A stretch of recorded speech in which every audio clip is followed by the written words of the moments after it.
Hello प्यारे बच्चों। आज का जो हमारा टॉपिक है वो है 1857 की क्रांति। ये घटना जो हुआ था, आप ऐसे समझिए कि मान लीजिए कि कोई आदमी है जिसके साथ बहुत सारा शोषण हो रहा है, बहुत सारा अत्याचार हो रहा है। तो एक समय आता है कि वो क्या करता है, उसके खिलाफ विद्रोह करना शुरू कर देता है। तो ऐसा ही हुआ था। लगभग 100 साल तक अंग्रेज क्या किए, अपना यहाँ पर उपनिवेश बनाकर रखा भारत को। भारत के साथ खूब शोषण किया, खूब अत्याचार किया।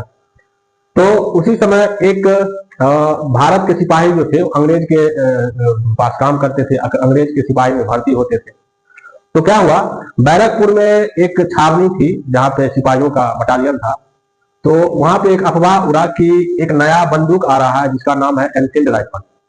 और उस राइफल में जो कारतूस लगाया जाता है उसे मुंह से छीला जाएगा। और उस कारतूस को जो बनाया गया है उसे गाय की और सुअर की चर्बी से बनाया गया। तो उसी बटालियन में एक सिपाही थे मंगल पांडे। तो मंगल पांडे ने जब ये सुना तो उन्हें बहुत दुख हुआ, क्योंकि ये धार्मिक भावनाओं को आहत करने वाला था, धर्म पर बवार था। तो मंगल पांडे ने इसका विरोध किया। और उस समय वहां के अधिकारी थे ह्यूसन और लेफ्टिनेंट बाग, ह्यूरोज और लेफ्टिनेंट बाग, और उन पर आक्रमण कर दिया। लेकिन बाद में वो पकड़े गए और उन्हें फांसी दे दी गई। और इस घटना के बाद क्या होता है, मेरठ में 10 मई को 1857 को 10 मई 1857 को मेरठ से फिर से विद्रोह शुरू होता है। मेरठ में जो बटालियन था सिपाही वो विद्रोह कर देते हैं। फिर 11 तारीख को वो जाते हैं, दिल्ली पहुंचते हैं।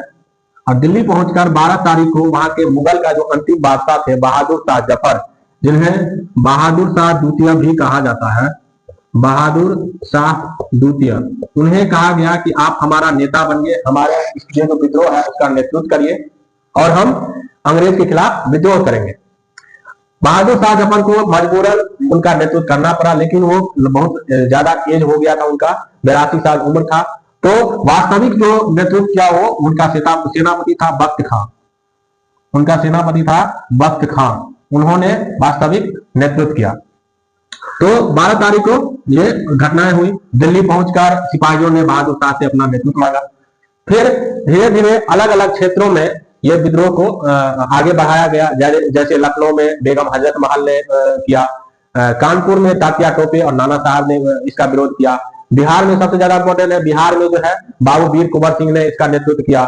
फिर पटना में पीर अली एक पुस्तक विक्रेता है, उन्होंने ये इसका विरोध किया अंग्रेज का। ऐसे ही अलग अलग जगह पर झांसी में रानी लक्ष्मीबाई ने इसका विद्रोह किया।